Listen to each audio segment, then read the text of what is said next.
বন্ধুরা, চলে এসেছি আজকে রেসিপি রুমালি রুটি আর চানা পনির নিয়ে। চলো দেখে নিই এর উপকরণ। প্রথমেই লাগছে কাবলি ছোলা, এছাড়া এতে আরো লাগছে পনির। এর মধ্যে আরো যেটা লাগবে সেটা হচ্ছে আলু। এছাড়াও এতে লাগছে জিরে গুঁড়ো, ধনে গুঁড়ো। এছাড়া আরো যেটা লাগছে সেটা হচ্ছে আদা বাটা, লাগবে এতে হলুদ গুঁড়ো, লাগবে এতে অবশ্যই করে লঙ্কা গুঁড়ো, লাগছে এতে আরো সেটা হচ্ছে সর্ষের তেল, আর চাই এতে সাদা তেল। এছাড়া এতে আমরা আলু যেগুলো দেবো সেগুলো হচ্ছে লবণ, দেবো এর মধ্যে আমরা টমেটো। আর এতে আরো যেটা ব্যবহার হবে সেটা হচ্ছে ধনে পাতা, লাগবে চিনি, লাগছে এতে ময়দা, লাগবে এতে দুধ, আর যেটা লাগবে সেটা হচ্ছে জোয়ান। চলো দেখে নিই রেসিপিটা কিভাবে তৈরি করছি। চলে এসেছি রান্নাঘরে, দেখতে পাচ্ছ উনুন জ্বালিয়ে কড়াইটা একদম বসিয়ে ফেলেছি। কড়াইয়ের মধ্যে আমি এখানে বেশ কিছুটা দুধ ফুটিয়ে নেব। হ্যাঁ, এই দুধটা ফোটানোর কারণ হচ্ছে এটাই, এই দুধ দিয়ে কিন্তু এখানে ময়দা মাখানো হবে। মানে ওই যে বললাম না রুমালি রুটি, রুমালি রুটির ময়দাটা কিন্তু আমরা এখানে এই দুধ দিয়ে মাখাবো। আসলে দোকানে জানি না কিভাবে তৈরি করে ওরা, কিন্তু আমি যেভাবে তৈরি করি সেই প্রসেসটা তোমাদের দেখাচ্ছি। দেখো দুধটাকে কিন্তু আমি এখানে খুব ভালো করে ফুটিয়ে নেব। তো দেখো বন্ধুরা, দুধটা কিন্তু একদম ফুটে গিয়েছে। এবারে এটাকে আমি কড়াই থেকে ঢেলে নেব। আর এই কড়াইটাই ধুয়ে এর মধ্যে কাবলি ছোলা আর খুব অল্প পরিমাণে আলু এতে আমি দিয়েছি, সেটা সেদ্ধ বসিয়ে দেবো। দেখো কড়াইটা ধুয়ে দিয়ে দিলাম কাবলি ছোলাটা, আর দিয়ে দেবো কুচিয়ে রাখা আলুটা। আমি কিন্তু এখানে খুব অল্প আলু অ্যাড করেছি, তোমরা চাইলে এখানে আলুটা স্কিপ করতে পারো, এটা কমপ্লিটলি তোমাদের উপর। তো আমি এখানে কাবলি ছোলা আর আলুটাকে সেদ্ধ করে নেব। অবশ্যই সেদ্ধর সময় অল্প পরিমাণে এতে লবণ দিয়ে দিও, তাতে করে সেদ্ধ হওয়ার সময় আলুর ভেতরে লবণটা খুব ভালোভাবে ঢুকে যায়। চলো এবারে আমরা ময়দাটা মাখিয়ে নিই। নর্মাল ময়দা নেবে, তাতে অল্প পরিমাণে লবণ দেবে, যতটা লাগবে আর কি পরিমাণে। সেই লবণটা দিয়ে এই যে ফোটানো দুধটা দেখছো, এটাকে কিন্তু ঠান্ডা হতে দিলে হবে না, গরম অবস্থাতেই খুব ভালো করে এই দুধ দিয়ে ময়দাটাকে একদম নরম ডো হিসেবে মাখিয়ে নিতে হবে। খুব নরম দরকার নেই, খুব শক্ত দরকার নেই, যেভাবে তোমরা আটা মাখাও রুটির জন্য সেইভাবে মাখালেই হবে, তার বেশি দরকার নেই। আর বন্ধুরা, অবশ্যই এখানে একটা কথা বলে রাখি, যে যে ময়দাটা তোমরা মাখাচ্ছ, মাখানোর পরে কিন্তু একটু স্ট্যান্ডিং এর জন্য রেখে দিও। কিছুক্ষণ চাপা দিয়ে রাখলে না, এই ধরো ০.৫ ঘন্টা ২০ মিনিট মতো, তাতে কিন্তু না রুটিটা খুব সুন্দর হয়। তাই অবশ্যই চেষ্টা করো একটু যাতে ওটা তোমরা রেখে দিতে স্ট্যান্ডিং এর জন্য। তো দেখো আমার ময়দা মাখানো হয়ে গিয়েছে, আর এখানে কিন্তু কাবলি ছোলা আলুটাও ফুটছে, খুব ভালোভাবেই ফুটছে এখানে। আরো একটু এখানে আমরা সেদ্ধ করে নেবো, যেহেতু ময়দা মাখা কমপ্লিট, আগেই বলেছি এটাকে কিছুক্ষণ রেখে দিতে হবে। চলো এটাকে কিছুক্ষণ রেখে দিয়ে ফিরে আসছি কিছুক্ষণ পর ময়দা আর কাবলি ছোলা আলু নিয়ে। চলো। তো দেখো বন্ধুরা, বেশ কিছুক্ষণ পরে চলে এসেছি। এখানে কিন্তু আমাদের আলু আর কাবলি ছোলাটাও সেদ্ধ হয়ে গিয়েছে। আর দেখতে পাচ্ছ এখানে ময়দাটাও মাখিয়ে নিয়েছি, মাখিয়ে স্ট্যান্ডিং এ রেখেছি। আর খুব ছোট ছোট লেচি কেটেছি, দেখো খুব ছোট ছোট লেচি কাটতে হবে কিন্তু এখানে, ঠিক লুচির মতো ছোট করে। যদি কেউ তোমরা লুচির সাইজ খুব ছোট করো, অতটা করবে না, কিন্তু লুচি বা কচুরি করলে আমরা যে সাইজটা করি একটু মাঝারি, সেরম আকৃতির কাটবে। রুটির সাইজটা তো একদমই নয়, রুটির থেকে অনেকটা ছোট। দেখো লেচি কাটা কমপ্লিট হয়ে গিয়েছে, আর আমাদের কাবলি ছোলা আলু একদম সেদ্ধ হয়ে গিয়েছে। আমি তোমাদের একটা নিয়ে খুন্তিতে দেখাচ্ছি, খুব গরম এটা, আসলে প্রেস করা যাচ্ছে না। দেখো দেখতে পাচ্ছ এটা গলে গিয়েছে একদম, তোমাদের দেখিয়ে দিলাম। একটু খুন্তির উপরে চাপ দিলেই কিন্তু গলে গেলে জানবে এটা হয়ে গিয়েছে। তো চলো এবার আমরা এটা কড়াই থেকে ঢেলে নিই। ঢেলে নিয়ে বাদ বাকিটা যেটুকু কাজ বাকি সেগুলো ঝটপট করে করে নিই। দেখো কড়াই আবার ধুয়ে বসিয়ে দিয়েছি, দিয়ে দেবো বেশ কিছুটা সর্ষের তেল। হ্যাঁ, চেষ্টা করবে বেশিটা করে দিয়ে দেওয়া, কারণ এতে একেবারে আমি দিয়ে দিলাম, তোমরা কম দিলেও অসুবিধা নেই, তবে আমি এতে একেবারে দিলাম পনিরটা ভাজার জন্য। দিয়ে দিলাম অল্প পরিমাণে লবণ, দিয়ে দেবো কেটে রাখা কিউব করে পনির গুলো। দেখতে পাচ্ছ এই জন্য আমি একটু বেশি করে তেলটা দিয়েছিলাম, পনির গুলো ভেজো, যাতে তেলটা থাকলে ওই তেলে আমি তরকারিটা করে নিতে পারি। দেখো পনিরগুলোকে এখানে কিন্তু খুব ভালো করে ভাজবে, খুব ভালো বলতে একদম যেটা লাল লাল ওটার দরকার নেই, তবে অবশ্যই কালারটা একটু চেঞ্জ করে নিও। এতে করে কি হয়, পনিরগুলো খুব সুন্দর টেস্ট হয়। তো দেখো খুব ভালো করে আমি এটাকে নাড়িয়ে চাড়িয়ে ভেজে নিচ্ছি। এখানে বলি বন্ধুরা, এই রেসিপিটা কিন্তু খুব সুন্দর লাগে খেতে। শীতের সময় রুমালি রুটি আর চানা পনির জাস্ট ফাটাফাটি। তো দেখো আমাদের ভাজা হয়ে গেছে পনিরটা। এবারে আমি বাটিতে তুলে নেব কড়াই থেকে। প্রত্যেকটা পনির ছেঁকে ছেঁকে তুলে নিচ্ছি, চলো ঝটপট করে। দেখো পনির তোলা হয়ে গিয়েছে। এবারে তরকারিটা কিভাবে করব সেটা দেখে নিই। চলো, কড়াইতে তেল আছে তাই আমি আলাদা কোনো তেল দিচ্ছি না। এই তেলের মধ্যেই আমি প্রথমেই ফোড়নের জন্য দিয়ে দেব অল্প পরিমাণে পাঁচফোড়ন। পাঁচফোড়নটা দিয়ে দেব। দেখো পাঁচফোড়ন দেওয়া হয়ে গেলে এর মধ্যে দেব খুব অল্প পরিমাণে জোয়ান। এটাও ফোড়নের জন্য, আর এটা না খুব সুন্দর স্মেল আনে। আসলে তোমরা দিয়ে দেখো, খুব সুন্দর লাগে। যদি চাও স্কিপ করতে অসুবিধা নেই। তো এটাকে একটু নাড়িয়ে চাড়িয়ে নিয়ে একটু ভাজা ভাজা হয়ে গেলে ফোড়নটা, এবারে এর মধ্যে আমরা দিয়ে দেব কুচিয়ে রাখা টমেটো গুলো।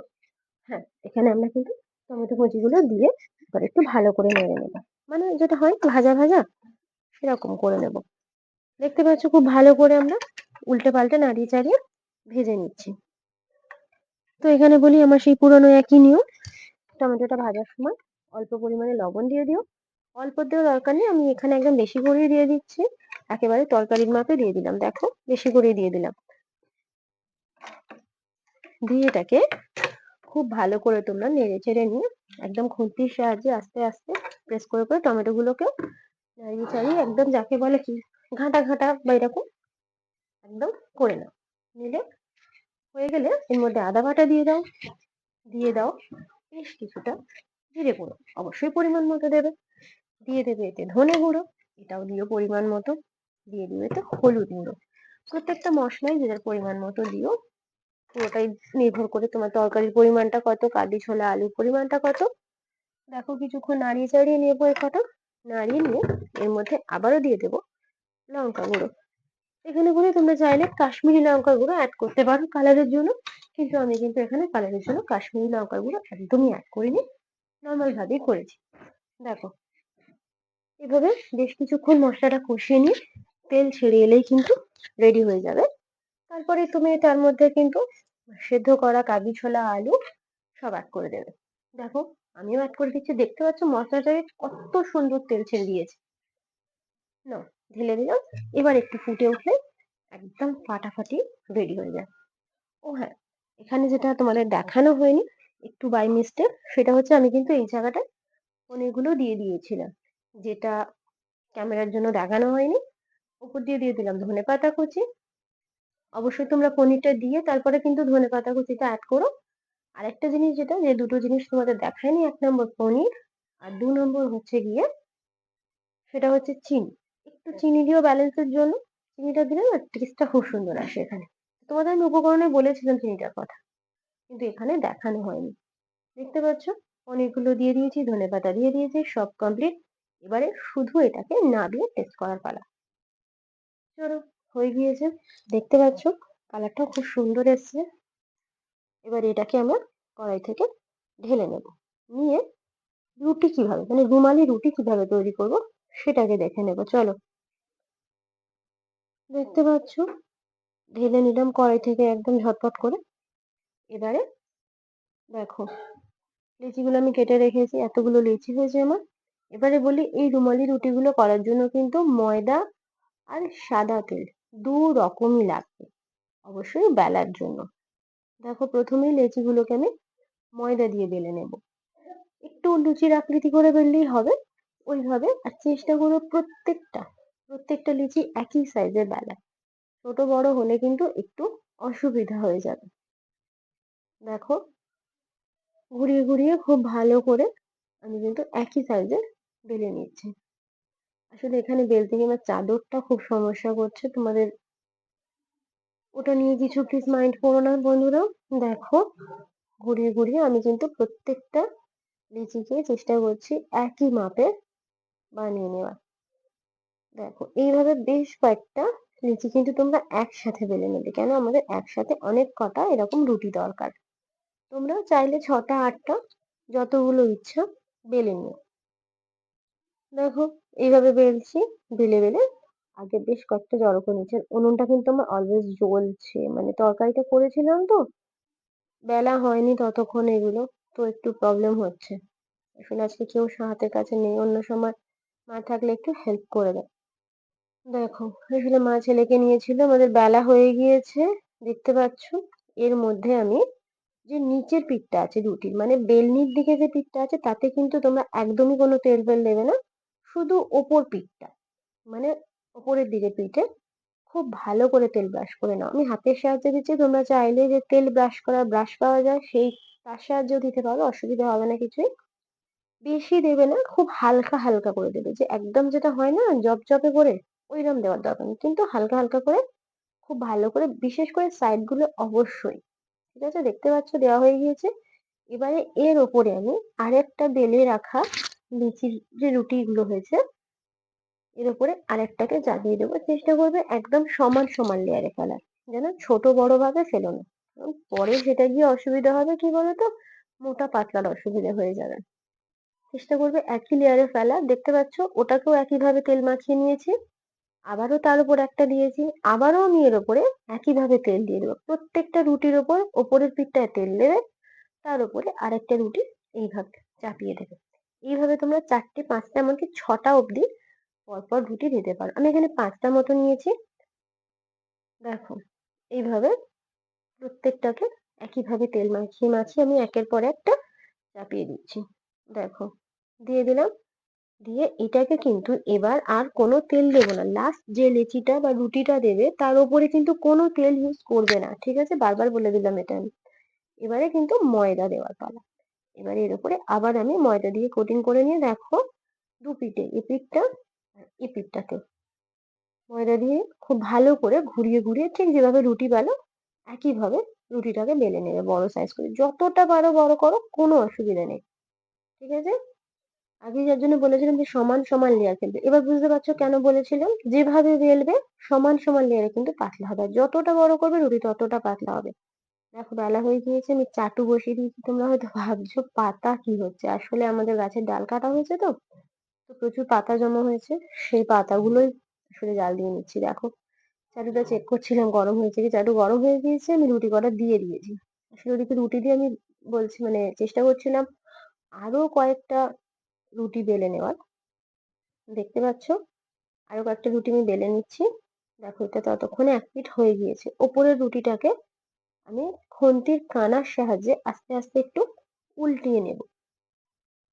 দেখতে পাচ্ছ এইভাবে কিন্তু আমি উল্টিয়ে নেব, নিয়ে আবার রুটিটাকে ওইদিকে উল্টে দেব। দেখো এভাবে রুটিটাকে ওইদিকে উল্টে দিলাম। এইভাবে প্রত্যেকটা রুটি একবার এদিক থেকে উল্টে নিবে আর একবার ওই দিক থেকে। দেখো প্রত্যেকটা রুটি পর পর লেয়ারে উঠবে, কত পাতলা হয়েছে দেখতে পাচ্ছ, পুরো খন্তিটা তোমরা বুঝতে পারছো। দেখো কতটা পাতলা দেখতে পাচ্ছ। এই দেখো আমি উল্টে নিয়ে আর একবার এদিকটা উল্টে দিলাম, আবারও আমি এটাকে একইভাবে উল্টে নেব। এই দেখো কতটা পাতলা। সেম ভাবে এই রুটিটা হয়ে গিয়েছে, আমি নামিয়ে নিলাম। দেখো দেখতে পাচ্ছ, এটাকে উল্টে দেব। আসলে খুব গরম তো হাত দেওয়া যাচ্ছে না। তো দেখো এটাকেও উল্টে নেব। উল্টে যে পিঠটা হয়ে গিয়েছে, দেখো এটা হয়ে গিয়েছে। প্রত্যেকটা রুটি একইভাবে উল্টে উল্টে নিয়ে একবার এপিঠ আর একবার ওপিঠ দু পিঠে সেঁকে নেব। দেখো খুন্তির সাহায্যে এটা একটু তুলে নিলাম। দেখো আবার আমি উল্টে দিলাম, দিয়ে এটাকে আবার ওইদিকে উল্টিয়ে দেবো চাটুর দিকে। এইভাবে তোমরা এই প্রসেসে করে বাড়িতে অবশ্যই ট্রাই করে খেয়ে দেখো বন্ধুরা। জাস্ট রুটিটা তো পাতলা হয় আর অসাধারণ খেতে লাগে। দেখতে পাচ্ছ কতটা পাতলা হয়েছে রুটিগুলো, দেখে নিশ্চয়ই তোমরা বুঝতে পারছো। আমি বারবার বলছি যতটা বড় করে ফেলতে পারবে রুটি কিন্তু তত সুন্দর পাতলা হবে। আর প্রথমেই বলেছি যে লেচিগুলোর সাইজ ছোট রাখবে। দেখো এইভাবে আমি প্রত্যেকটা রুটিকে একে একে সেঁকে নিয়ে তুলে নিচ্ছি। তোমরাও এইভাবে করো, খুব দারুণ খেতে লাগবে। ট্রাই করে তো অবশ্যই দেখো। এই রুটিটা শুধু রুমালি রুটিটা যে কাবলি ছোলা বলে নয়, তোমরা চিকেন বলো মাটন বলো জাস্ট ফাটিয়ে লাগবে। দেখো এইভাবে করে ফেললাম এবার এই রুটিগুলো। এবার বাকিগুলোকেও করে নিই চলো। দেখতে পাচ্ছ বাকিগুলোকেও ওই একইভাবে আমি দিয়ে দিয়েছি, আর একইভাবে পাতা চলছে আমার। তো এইভাবেই কিছুক্ষণ করছি আমি। রুটি কটা হয়ে গেলে তারপর তোমাদের দেখাচ্ছি লাস্ট দিয়ে ব্যাপারটা কি দাঁড়ালো। তো অবশ্যই বলছি বন্ধুরা, যদি আমার রেসিপি ভালো লাগে আমার চ্যানেলকে লাইক কমেন্ট শেয়ার করো। অবশ্যই আমার চ্যানেলটাকে সাবস্ক্রাইব করে দিও আরো ভালো ভালো রেসিপি দেখার জন্য, কারণ তোমরা লাইক শেয়ার কমেন্ট আর অবশ্যই করে যদি সাবস্ক্রাইবটা করো তাহলে কিন্তু আমাদেরও ভালো লাগে আরো নতুন নতুন রেসিপি নিয়ে আসতে। চলো দেখো আমার কমপ্লিট হয়ে গিয়েছে আজকে রেসিপি রুমালি রুটি আর কাবলি ছোলা। দেখা হচ্ছে পরের রেসিপি নিয়ে পরের ভিডিও। খুব তাড়াতাড়ি আসছি তোমাদের জন্য। ততক্ষণের জন্য টাটা, নমস্কার। আজকের মতো এই পর্যন্ত। বাড়িতে কিন্তু অবশ্যই ট্রাই করো, জাস্ট ফাটাফাটি।